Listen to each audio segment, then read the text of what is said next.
BRS government మేము పేద జనాలందరూ ఎప్పుడైతే అప్లికేషన్ ఫామ్ వేసామో 8 ఇయర్స్ అయిపోయింది.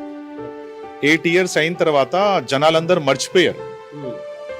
మేము అప్లికేషన్ ఫామ్ వేసింది కూడా మాకు గుర్తు లేదండి, అంటే జనాలు మర్చిపోయారు.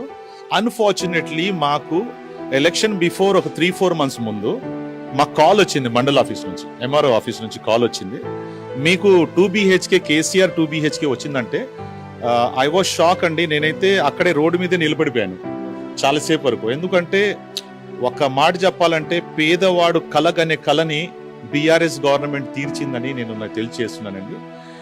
ఇటువంటి కళ అంటే ఒక మాటకి చెప్పాలంటే, ఫర్ ఎగ్జాంపుల్ ఒక మాటకి చెప్పాలంటే ఒక పాటలో కూడా ఉంది, కలలో లైన కలగనలేదే ఇటువంటి ఇల్లులు వస్తాయని. దాన్ని మార్చి నేను ఇలా చెప్తున్నానండి.